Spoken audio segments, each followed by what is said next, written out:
the greatest friend and who is the greatest enemy? Myself. My mind. Yeah. No other person, situation, relation can be a great friend.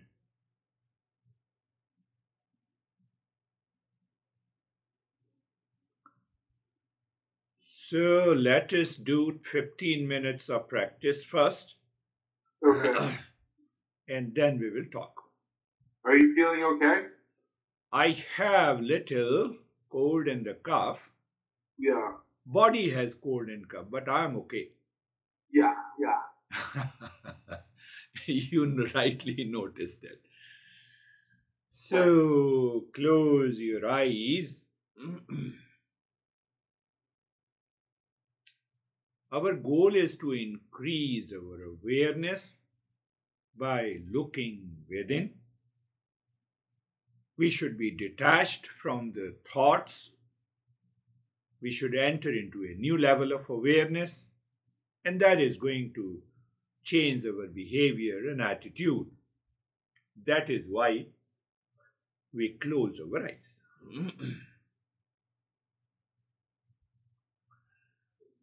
So, same way I have been talking about being comfortable looking at the neck joint, being there, feeling and experiencing sensation, comfort, and steadiness.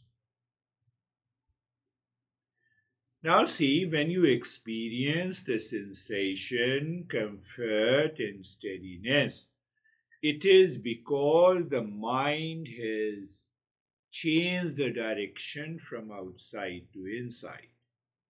Is it possible to live into that sensation, comfort, and steadiness? Answer is big yes. It is always possible.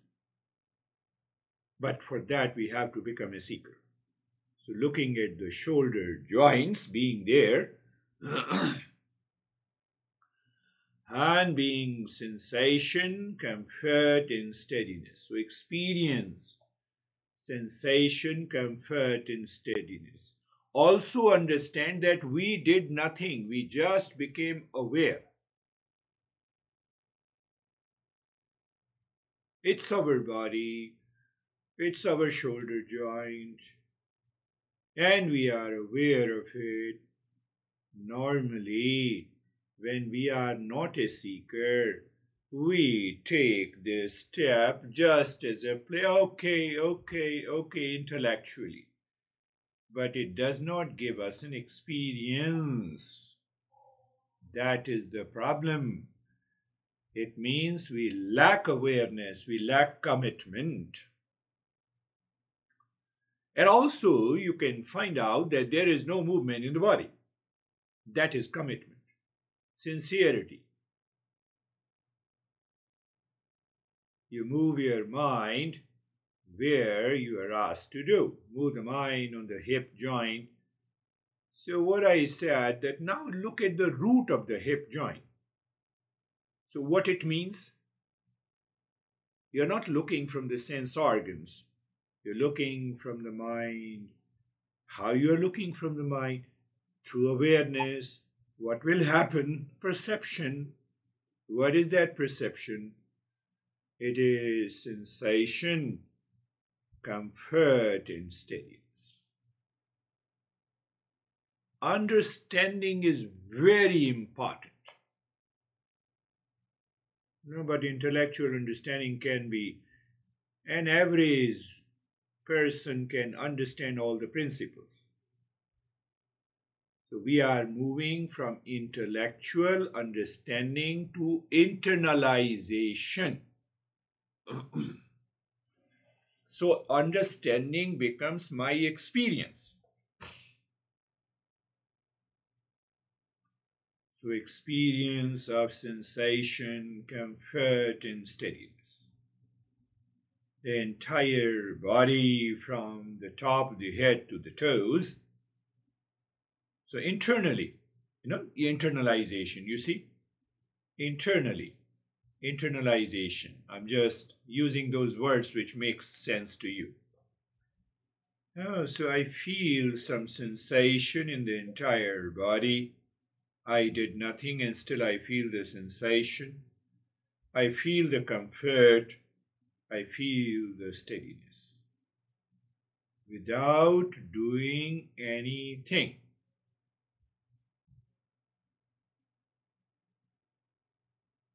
It is understanding. What you did actually, you changed the direction of the mind from outside to inside. So in that state of sensation, comfort and steadiness, what is the next thing that we can experience inside is the breath. Keep looking at the breath.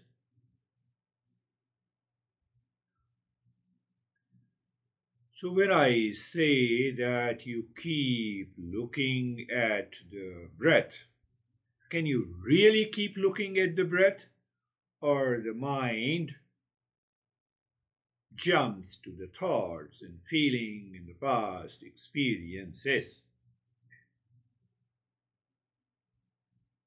Can you see our failure, our inability, our weakness of the mind that cannot maintain its awareness on the breath even for 2 minutes?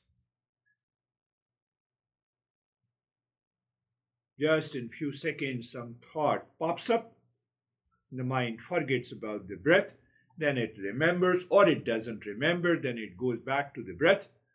It remains for 5 seconds, another feeling takes over.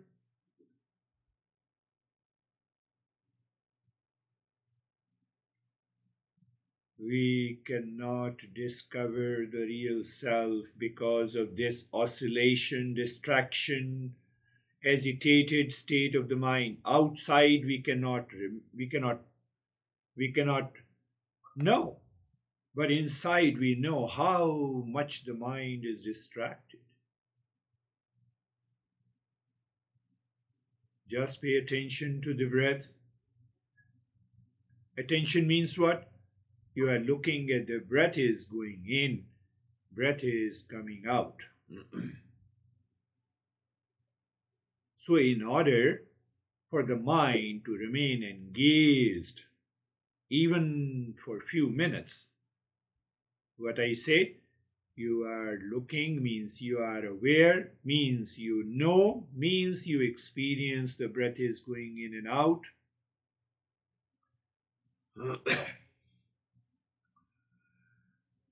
You are feeling the sensation of the breath. And then what happens?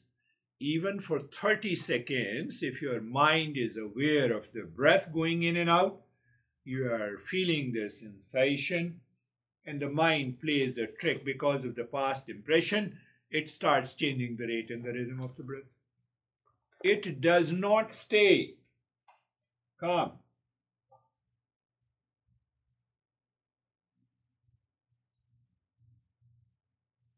So we are looking at these subtle, agitated state of the mind which we do not notice. I have to educate and train the mind to remain focused.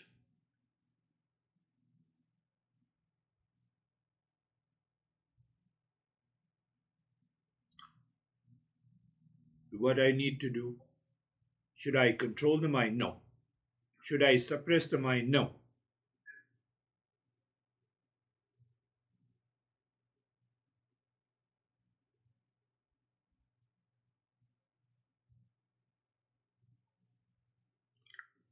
I simply know the thought has come, the feeling has come, and it has gone.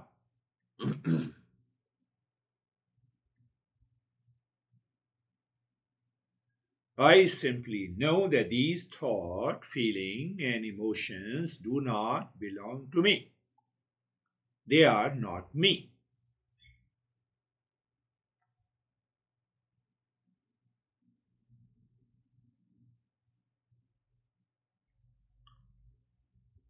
That is what metaphorically I say. You are standing across a road watching the traffic, but you are separate from the traffic. So you are separate from all the thoughts.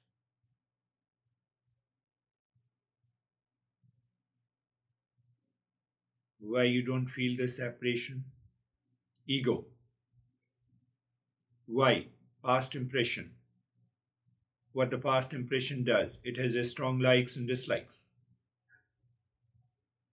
It has a sense of attachment, which we do not notice.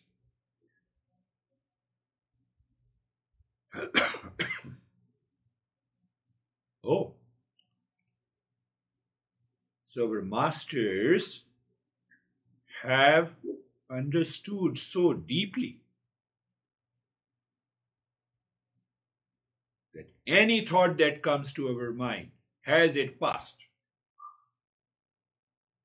The past means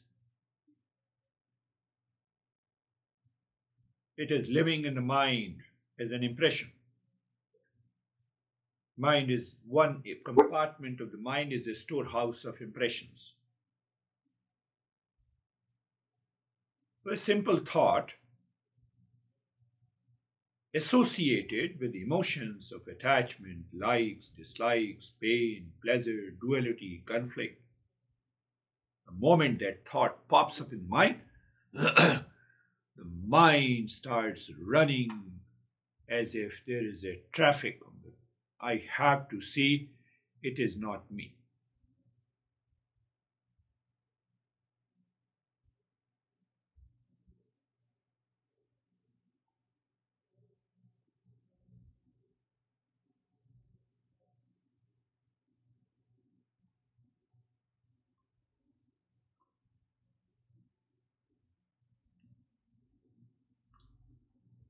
So you see, you have a thought, for example. Now, just pay attention. You are in a state of sensation, comfort, and steadiness. You are watching these thoughts coming and going separate from you. A little of this separation, it is already separate. I should know it.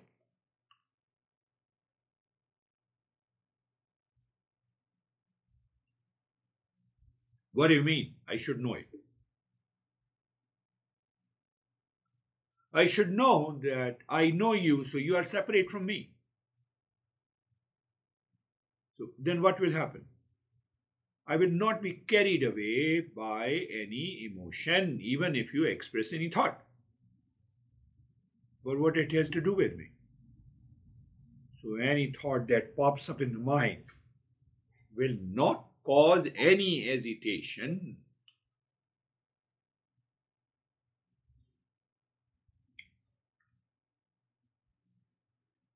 And even for a few minutes,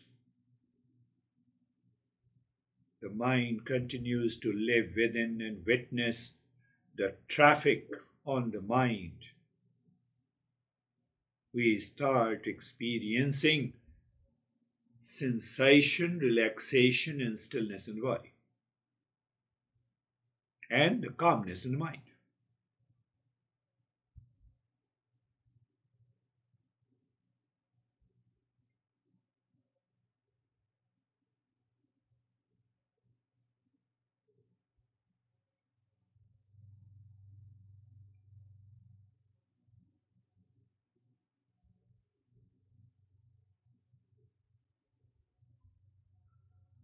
So, for a beginner, I may say that understand just when the breath goes in, say Om Shanti. When the breath comes out, Om Shanti. The mind enjoys. But if we are a seeker of a higher level, even when we say this, We are extraordinarily aware and alert that we are only saying Om Shanti, there is no other thought.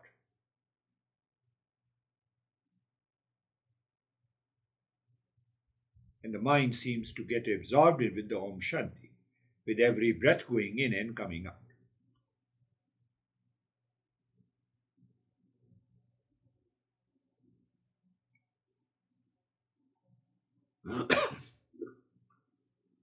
So I'm making you aware in the state of sensation, relaxation, and stillness, means a motionless state of the body, experiencing the sensation in the body, maybe tingling in the numbness, calmness inside the head. You are looking at the breath that is going in and you are dropping Om Shanti. Breath is coming out. You are dropping Om Shanti. Sorry.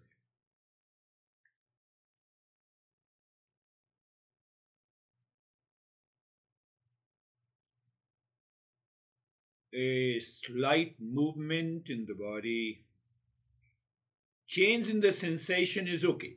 Variety of experiences takes place. But no motionless state of the body. Mind is not carried away by any past impression or the thought.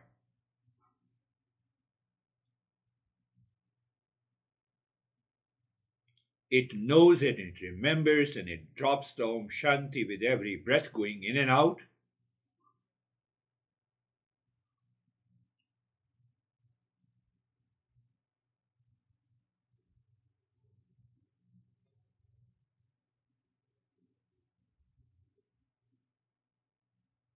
So today in the end, today you do Om Shanti for 2 minutes, and then tomorrow it increase it to 5 minutes.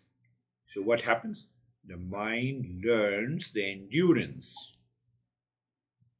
Third day, another 5 minutes. Fourth day, another 5 minutes.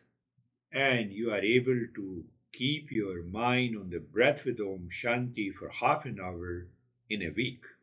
And if that is possible,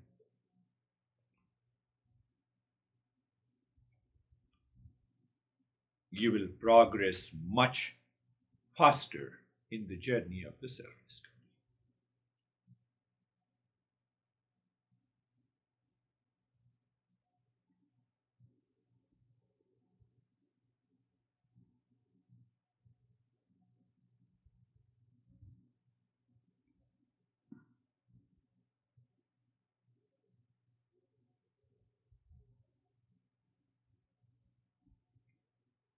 So what I said today, you did it. Now it's going to be 3 minutes. And if you can do it 6 minutes next day, 9 minutes next day, 12 minutes, 15 minutes, 18 minutes, 21 minutes, what happens? First time in a week you will experience that you have increased your level of awareness. We need not to go for a complex steps and practices. It demands an understanding, and the intellect checks if the mind continues to remain aware and attentive and lives with it.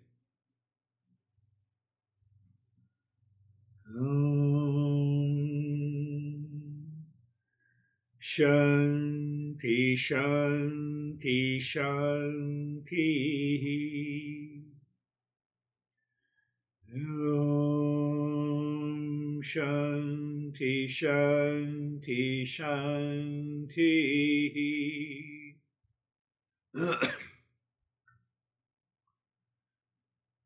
Om Shanti, Shanti, Shanti.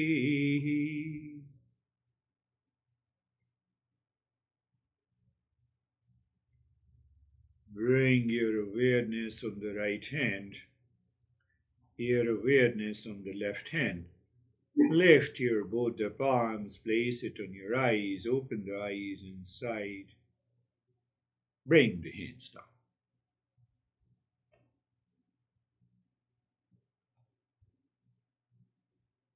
What is the message of this practice is that all our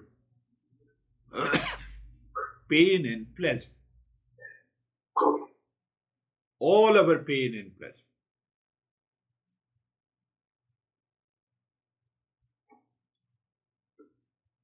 comes from three factors: the thought, speech, and action.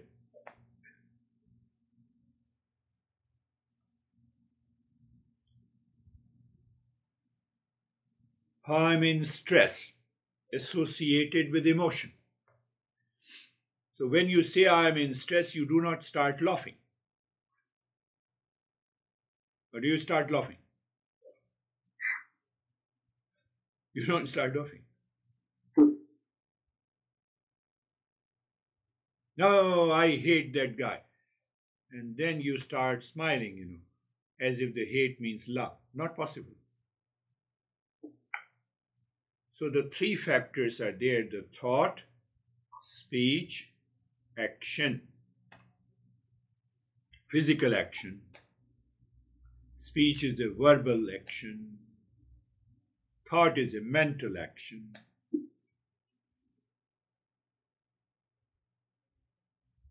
And if my thought, speech, and action remains positive all the time, I have no chance to enter into stress. Our master says that you have to understand it clearly. What is that understanding? All our experiences of pain, pleasure, profit, loss, duality, conflict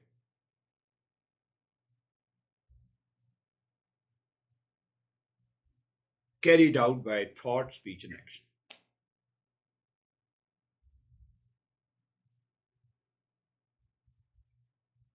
Did your friend come up? Is your friend there? Oh, I thought. No. Oh, I thought that you are looking somewhere. No.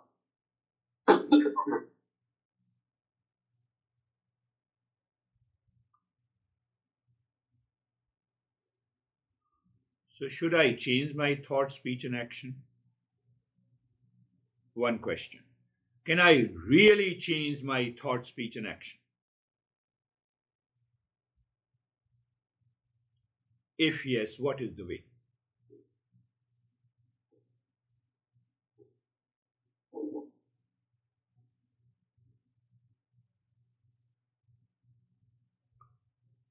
You are talking to someone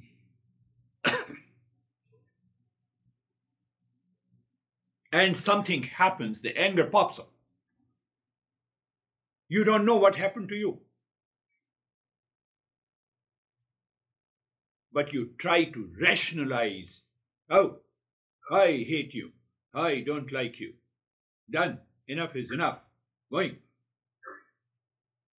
Have you done this a couple of times? Yeah.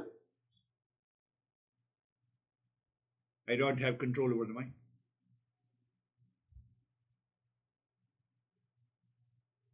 But at the same time, I don't have control over the mind because of the past impression.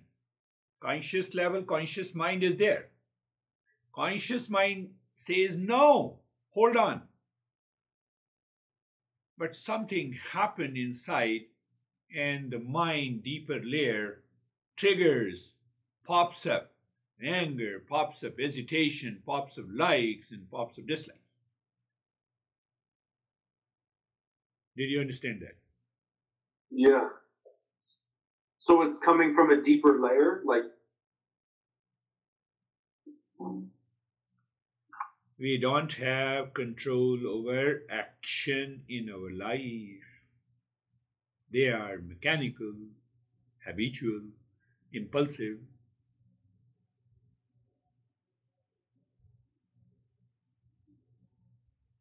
They are Just, mind triggers, and then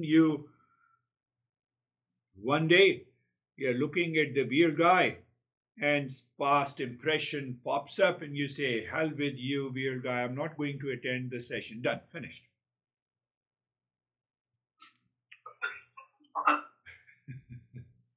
No. No, it happens. You see that this is what happens. First thing to realize that, what is to realize? That I have no control over actions. Even I think that I have control.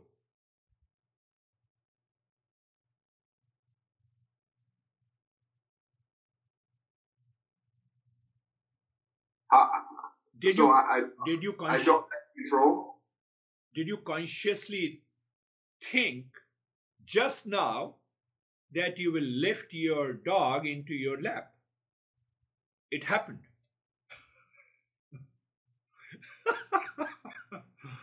Tell me whether you have control or not.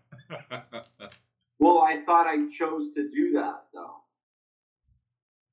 Very good. If you chose to do that, now ask your intellect why you chose to do it. You are listening to me. You should have focus on what you are listening to me. Okay. So you chose a wrong direction. See? Think. So does the wisdom say that I don't have any choice in life, that I'm not actually making any choices? I should make a choice of what I am doing. I should have 100% mind is available on what I am doing.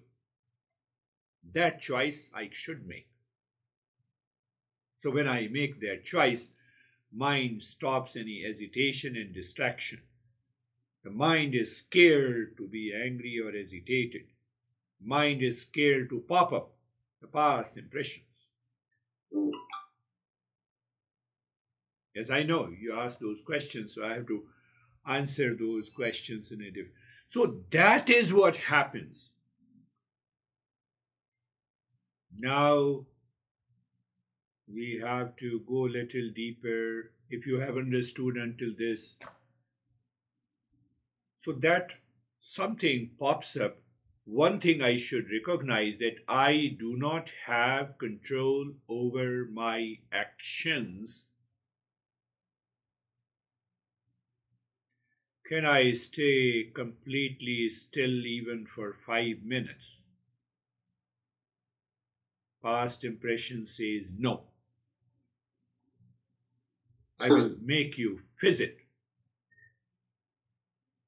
Now you are able to sit. Let us see how many minutes you can do it. So we think that these small movements and visiting, it's casual.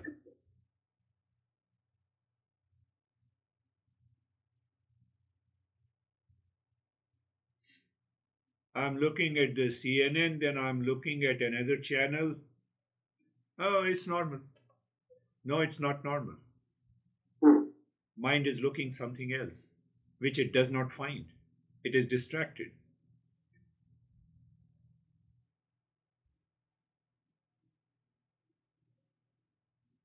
Now the question comes, those impressions remain at the non-verbal level. They pop up in the form of a thought, in the feeling, then only I know it.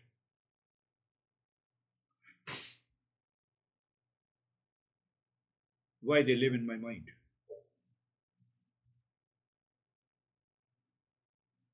Ask you, why they live in my mind?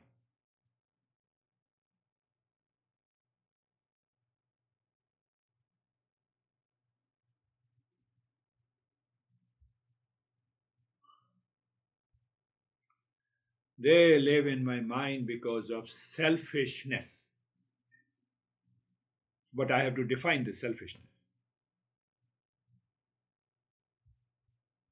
So in Eastern wisdom, selfishness is defined, selfishness of the mind is defined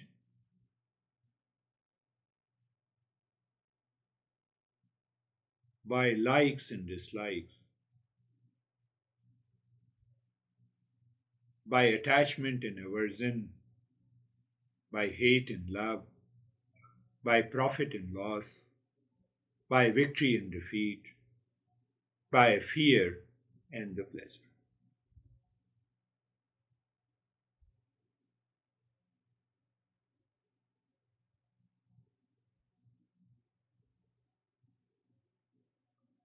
So that is why you told me a couple of times that, I went outside and I had certain fear. I don't know from where the fear has come. You told me a couple of. So that fear, that pain, that pleasure, that profit, that loss, not in the form of a thought, but in the form of an impression living in the mind, they pop up. They prompt me to think and speak and react in a certain way. And when I return home, then I repent. I should not have done it, but you have already done it. So that is what is meaning that we are not in control.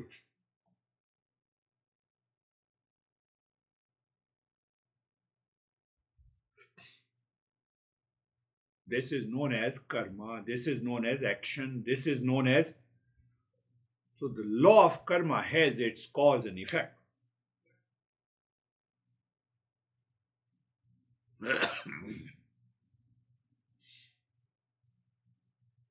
Selfishness in the mind has created, I can say, you have only one impression. Say, for example, you went outside and you looked at your employee and your mind has a dislike for it, even you did not express it. You return home. But that impression of the dislike multiplied in your mind at the non-verbal level maybe a million times. So you disliked your employee, and the next day that dislike is expressed to your dad, to your mom, to your relations. You repented, but you cannot erase those impressions.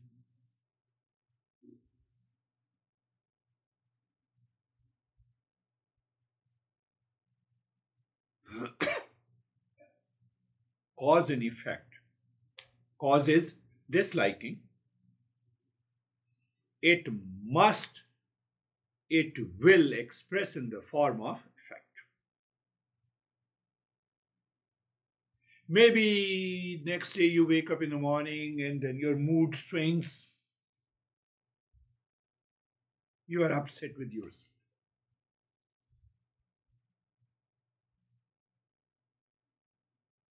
That disliking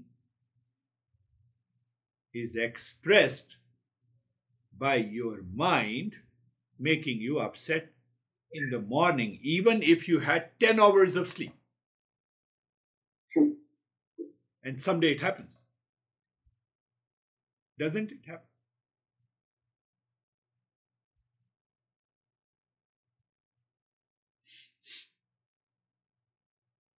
So law of karma says we have cause and effect.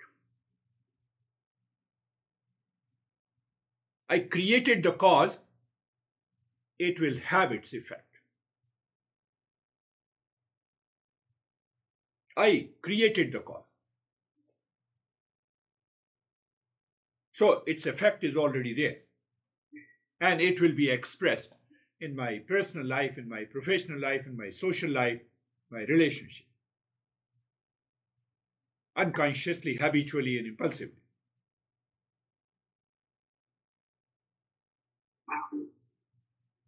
Then I blame others. No, you are responsible for my problem. But I don't see the law of cause and effect. It is already boiling. That is why Master says, before you hate someone, before you like someone, before you are attached to someone, before you are detached to someone, make sure, don't do it. Because you caused it, its effect will remain in the mind as an impression. And that is what the law of karma is.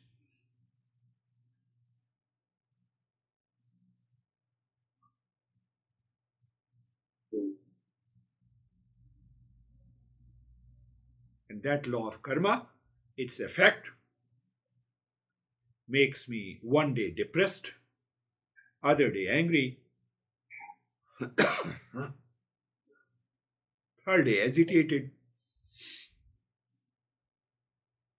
fourth day, the mind says, I'm unhappy with my parents. But then there is a social pressure. You say, no, I love my parents. I'm sorry.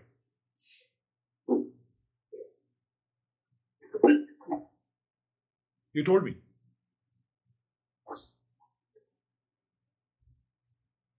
So I am caught in the web of cause and effect of karma.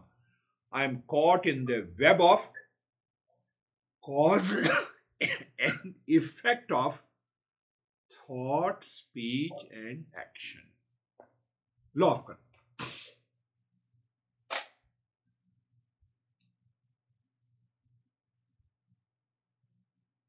I have to purify the mind. I have to purify this law of karma.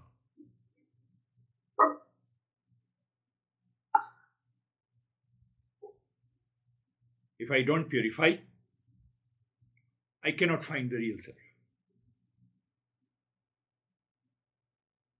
I cannot experience it. I cannot realize. So this law of cause and effect, law of karma,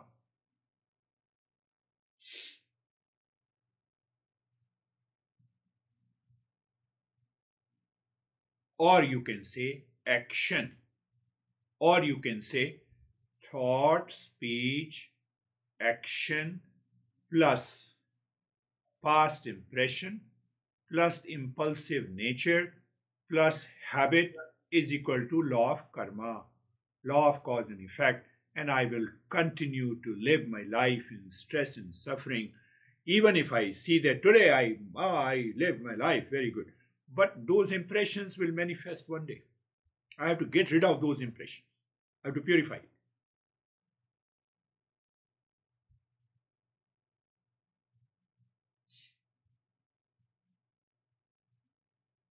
That purification is known as karma yoga. One is karma only, law of karma, cause and effect, plus impulses, plus past impression. So what is action? We have three layers of action: thought, speech, action, plus impulses, past impression, strong likes and dislikes, pain and pleasure, fear. So every time I think, speak, and act, sometime out of fear, sometime to avoid pain, sometime to gain pleasure. To gain pleasure, you told me that I gave her 200%.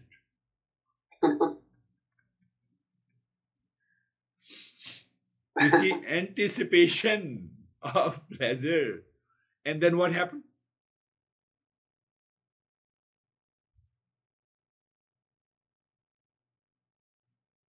You see, anticipation. You told me at least she should send me the text. And I promise you that I will be sending you the text. Give me the text. So attachment, law of cause and effect. So that is what the karma is, law of causality, law of cause and effect.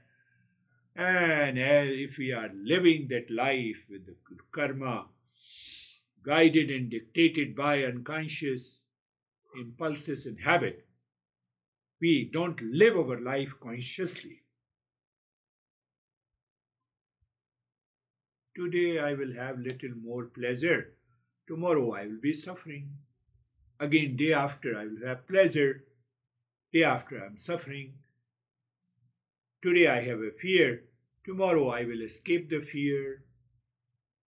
And that is how the people live their life. Living unconsciously, habitually. That pattern has to change. That pattern can be changed by karma yoga.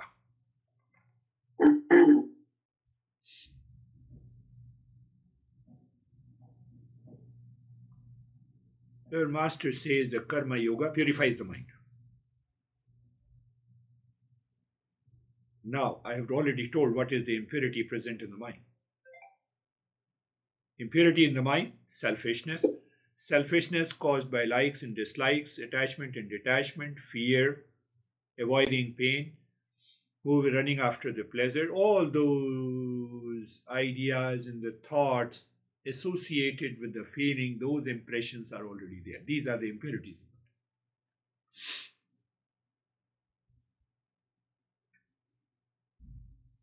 And these impurities of the mind causes the selfishness. Selfishness veils the real self. Why? How? By an I thought. What is that selfishness? My ego.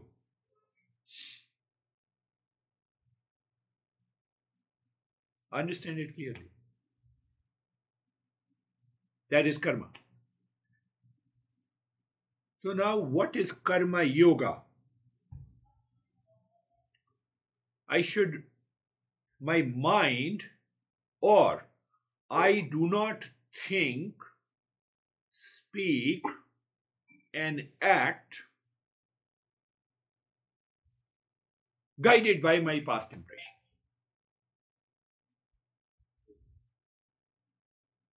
I think consciously. I think without likes and dislikes. I think and speak and act free from likes and dislikes, free from attachment and detachment. Think of this, what happens then?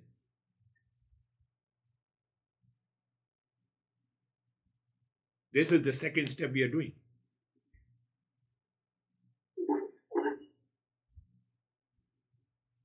What I have to do?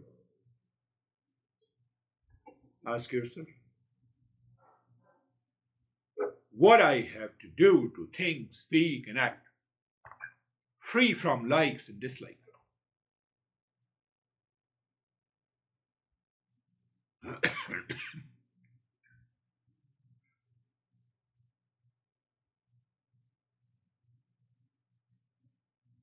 Free from attachment and detachment.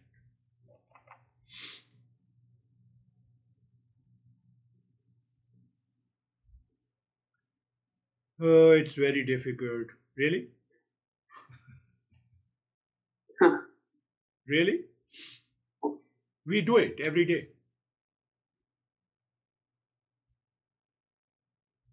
But we are doing it unconsciously.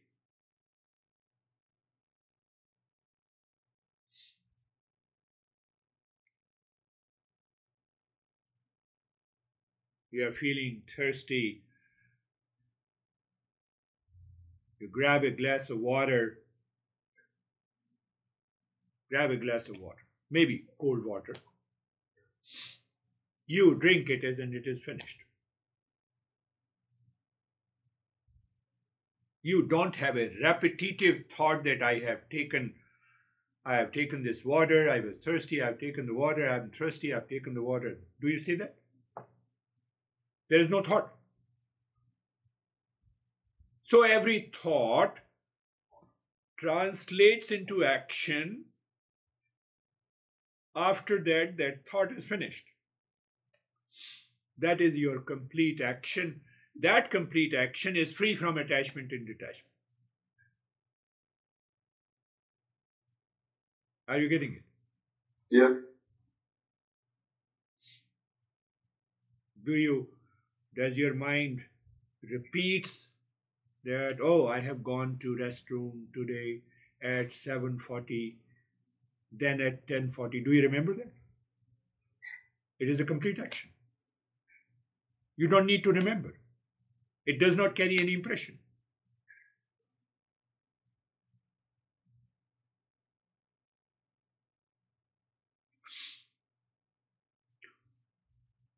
You look at the beautiful girl. So you say the girl is beautiful, that is okay.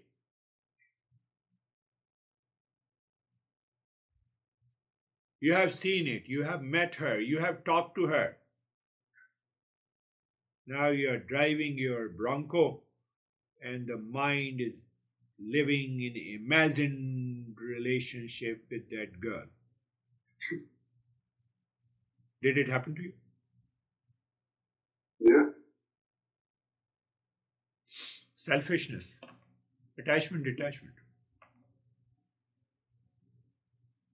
It has already created impressions. So you said to one girl that you said to yourself, imagine the beautiful. So that impression is already living in your mind. So whenever you find another girl, that is also beautiful. Third girl is also beautiful. Fourth is also beautiful. And then you will ask me, is sensuality is a problem?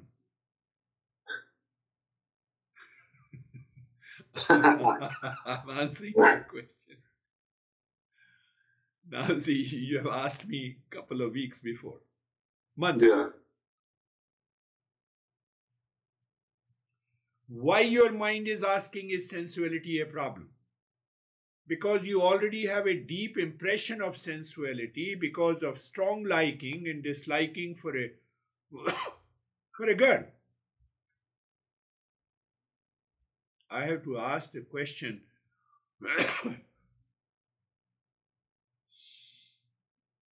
from where this sensuality entered into my mind.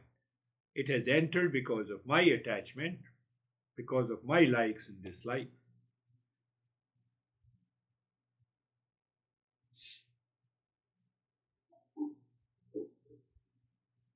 Think.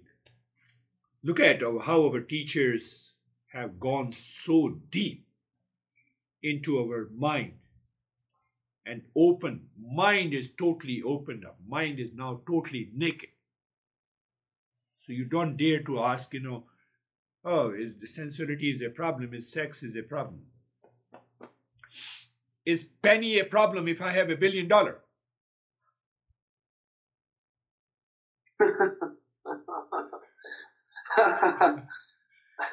Tell me. That penny is sensuality. And to discover the real self, you are into that immense state of happiness, which cannot be compared with a momentary sensuality.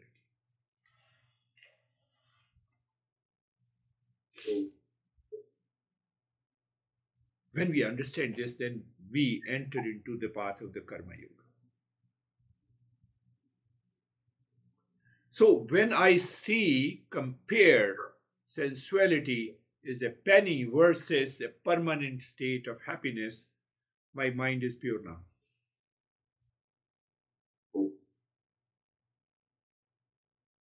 That mind has an intense desire to know my real self.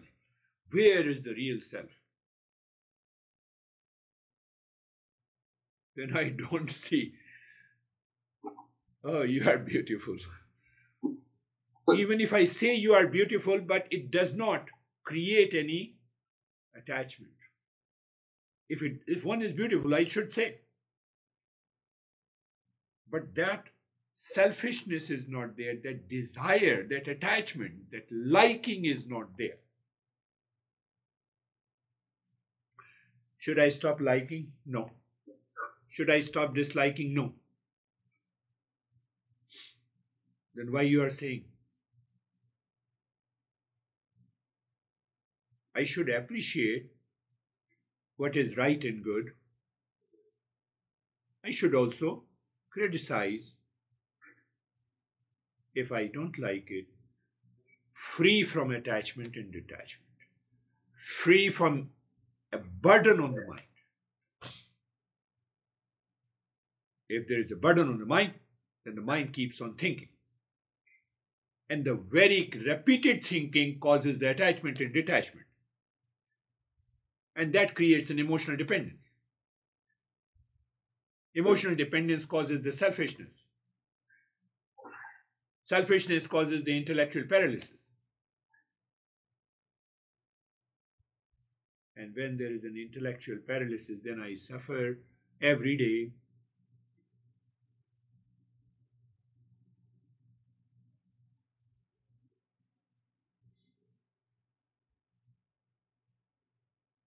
Where is the secret of karma yoga?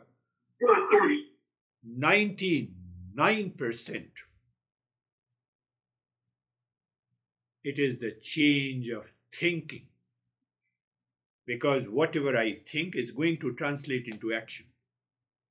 And if that thought is supported by the past impression, I give a break. When I give a break, that is known as an attitude.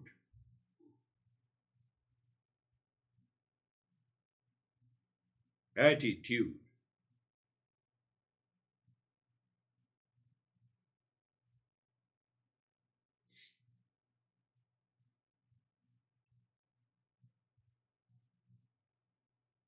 Or I look at someone, for example, mind, the past impression pops up in the mind in a form of a thought. I hate this guy. It is still a thought with an emotion, and I tell my intellect what you have to do with like and dislike, what you have to do with the hate. He is also in the party, I am also in the party. Let me welcome him.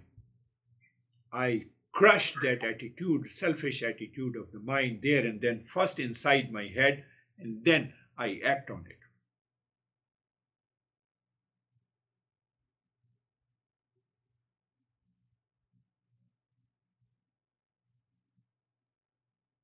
What I did, I dropped the selfishness.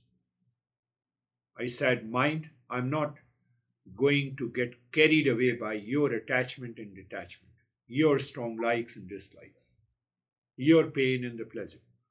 I will follow what is right and good. So you express that in the form of a thought to your mind first, and then you translate that into an action. You get rid of the hatred and you meet the person. That selfishness is crushed.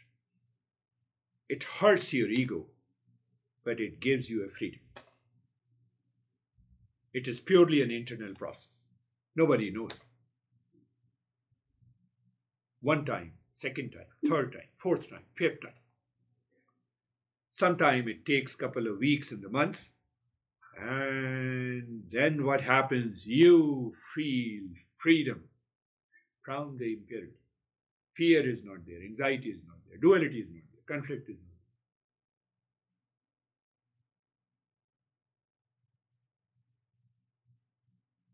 You're totally rested. When you are rested all the time. Why you are rested all the time? You don't allow the past impression to pop up into your mind because your intellect is already aware. You are maintaining your awareness and attention.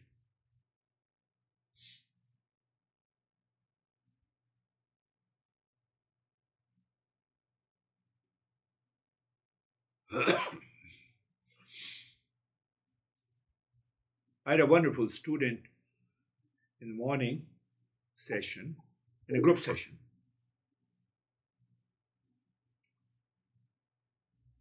So he said that when I'm engaged and focused on my work, on my computer, my honey comes and disturbs me. and she becomes too much emotional. Now, he says, he's written beautifully. So I always tell that when you have to listen to the talk again, you have to contemplate and reflect.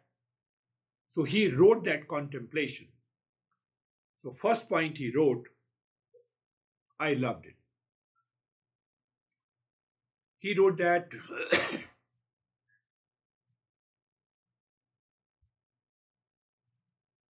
she became emotional, sensual.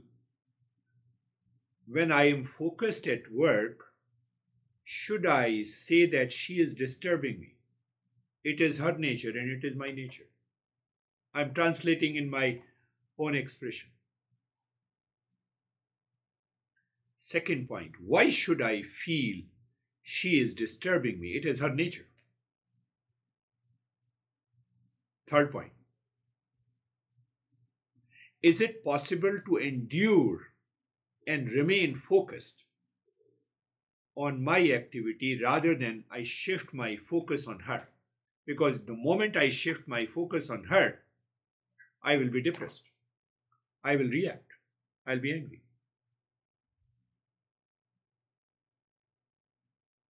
Life changes.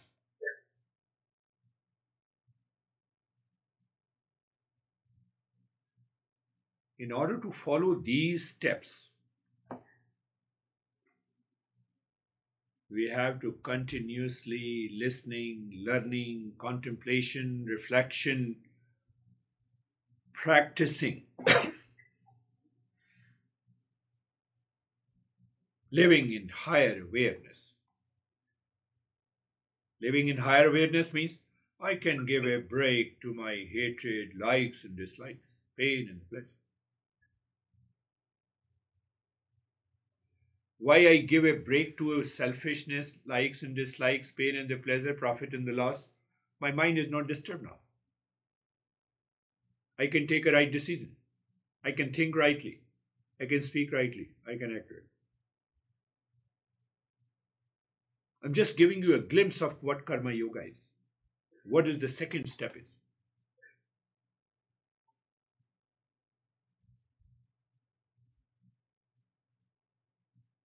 Even listening makes you happy. Listening these principles and understanding these principles. Oh, so there is no chance. You don't plan to be angry tomorrow at 10 a.m. It pops up in your mind because of the past impressions. You don't plan to get agitated when you are going to meet your employee tomorrow. You don't plan. You don't plan into getting into anxiety. You don't plan to be scared. You don't plan to be angry. You don't plan to be agitated, but it happens. Karma yoga changes all. Well, that's what I was going to ask you. Do past impressions ever fully go away? Yes. 100%.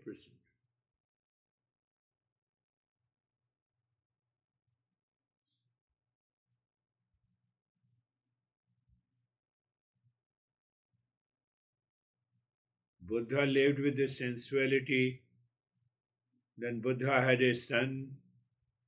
And one day in the midnight, he realized his sensuality is a penny. Mentally, silently, he said bye to his beautiful wife and the son. He left for, he became a monk. Mm. Did it not go? Why did Buddha say life is suffering? I mean, because that's not the wisdom.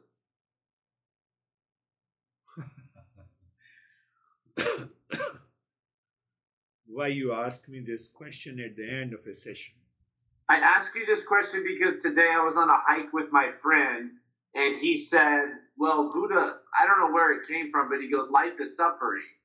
And I didn't want to get into an argument with him because I'm practicing karma yoga. And so I just said, yeah, I just said, yeah, that's what Buddha said. And then I just kept on carrying on. But I guess we can maybe talk about it next time, but I know that that's not true. Let me rephrase it. But before that, I had a couple of thoughts for your dear friend. Okay. Just after the session, you call him and you said you were telling me the right thing, that Buddha said life is suffering, life is not suffering. By the way, you asked my friend, by the way, can you tell me how many times you were upset, anxious, little bit scared, worried during the last week? Can you count? Life is suffering.